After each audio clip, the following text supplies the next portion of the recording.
warahmatullahi wabarakatuh. Halo sobat pembelajar semuanya, semoga kita masih dalam keadaan yang tetap semangat belajar. Pada video kali ini, saya, Lucky Indra Pradipta, akan membawakan materi lanjutan dari video sebelumnya, yaitu mengenai sistem ekskresi pada manusia. Pada video yang kedua ini, kita akan membahas 3 organ selain ginjal sebagai organ ekskresi pada manusia, yaitu paru-paru, kulit, dan hati. Baik, langsung saja organ yang kedua, yaitu paru-paru. Pembahasan tentang paru-paru sudah banyak dibahas pada materi sistem pernafasan. Ya, selain sebagai alat pernafasan, paru-paru juga berfungsi sebagai alat ekskresi. Paru-paru berfungsi untuk mengeluarkan karbon dioksida atau CO2 dan uap air atau H2O. Tempat terjadinya pertukaran antara oksigen dengan karbon dioksida terdapat pada alveolus atau bagian dari paru-paru yang berbentuk seperti anggur. Pada pembahasan paru-paru sebagai organ ekskresi, di sini hanya akan saya sampaikan bahwa hasil yang dikeluarkan oleh paru-paru berupa karbon dioksida atau CO2 dan uap air atau H2O. Untuk membuktikan bahwa kita bernafas mengeluarkan karbon dioksida, kita dapat melakukan percobaan sederhana, yaitu dengan cara menghembuskan udara pernapasan kita di dalam air kapur. Jika air kapur yang kita sediakan atau yang kita beri hembusan udara pernapasan berubah menjadi keruh, maka itu membuktikan bahwa udara pernapasan yang kita hembuskan mengandung karbon dioksida. Sedangkan untuk membuktikan bahwa udara pernapasan yang kita hembuskan mengandung uap air, kita dapat melakukan percobaan sederhana juga dengan cara menghembuskan udara pernapasan di depan cermin atau di depan kaca. Maka hasilnya akan menunjukkan bahwa udara pernapasan kita menghasilkan uap air. Untuk lebih detailnya, struktur dan fungsi paru-paru, kalian bisa menonton pada video yang berjudul Sistem Pernafasan pada Manusia, yang nanti linknya akan ditampilkan pada kolom deskripsi. Organ sistem ekskresi yang ketiga adalah kulit. Kulit merupakan organ sistem ekskresi pada manusia yang mengeluarkan sisa metabolisme berupa keringat. Untuk mempelajari bagian-bagian kulit, sudah saya gambarkan secara sederhana bagian-bagian kulit. Kulit terdiri dari 3 lapisan. Yang pertama adalah lapisan epidermis, yang terdiri dari 2 lapisan, yaitu lapisan tanduk dan lapisan malpighi. Lapisan tanduk merupakan lapisan kulit yang paling luar.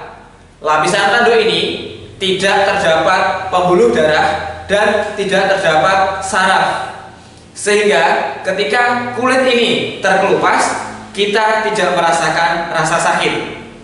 Lapisan yang kedua merupakan lapisan malpighi. Pada lapisan ini terdapat lapisan pigmen warna yang memberi warna pada kulit. Lapisan yang kedua adalah lapisan dermis.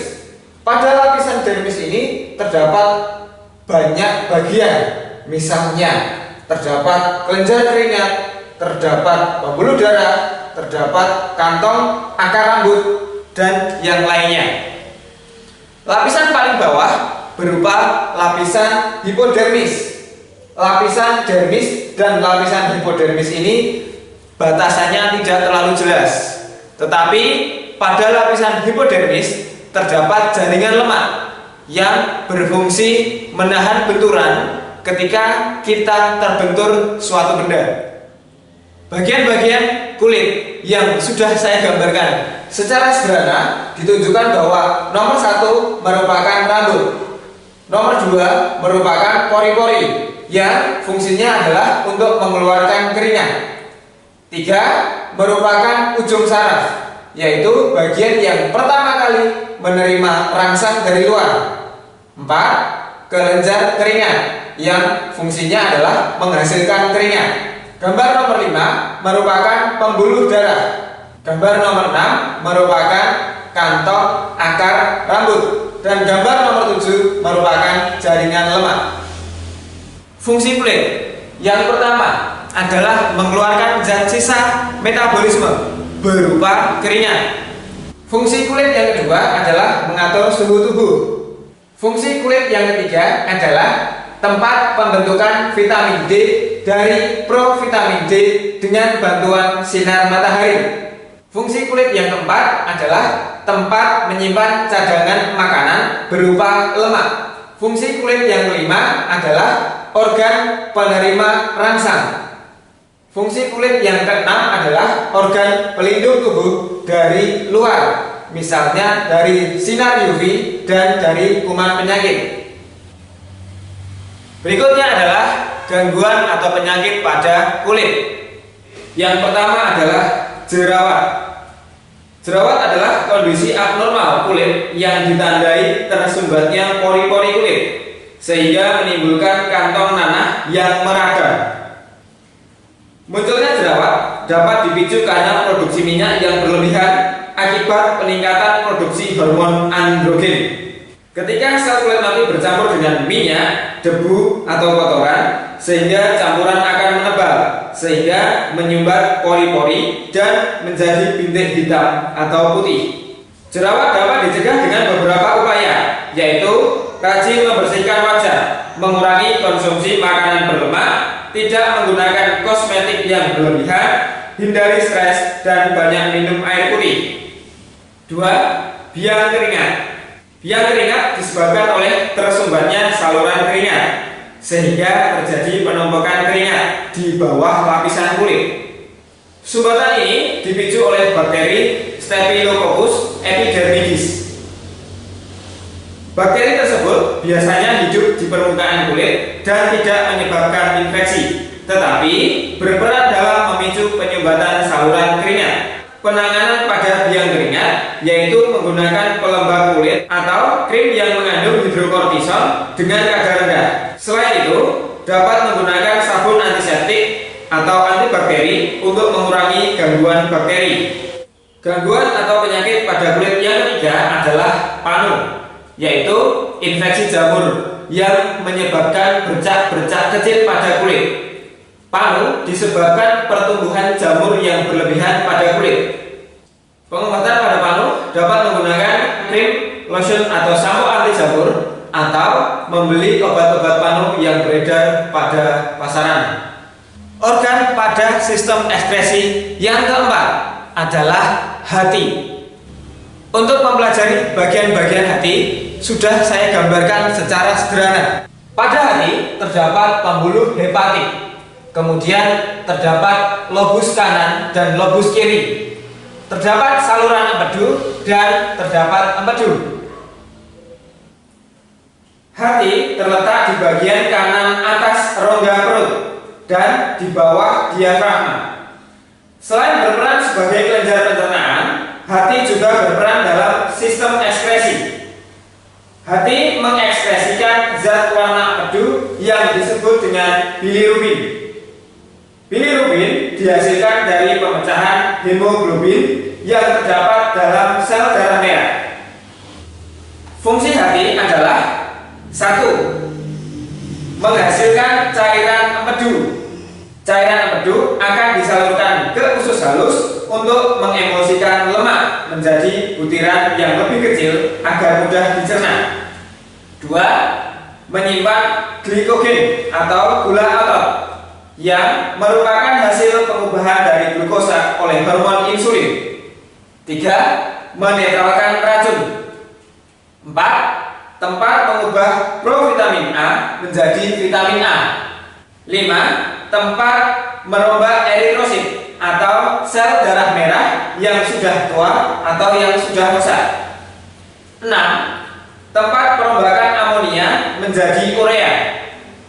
Berikutnya adalah gangguan atau penyakit pada hati. Yang pertama, batu empedu. Batu empedu merupakan batuan kecil yang terbentuk di kantong empedu sehingga dapat menyumbat saluran empedu. Batu empedu terbentuk dari endapan kolesterol, pigmen bilirubin, dan garam kalsium yang mengeras. Batu empedu yang berada di saluran empedu dapat menghambat proses pengeluaran empedu. Akibatnya, cairan empedu tidak dapat dialirkan menuju usus halus, sehingga proses pencernaan lemak menjadi terganggu. Gejala khas dari batu empedu yaitu serangan sakit di perut sebelah kanan di bagian atas yang biasanya timbul setelah mengkonsumsi makanan yang mengandung banyak lemak dan santan.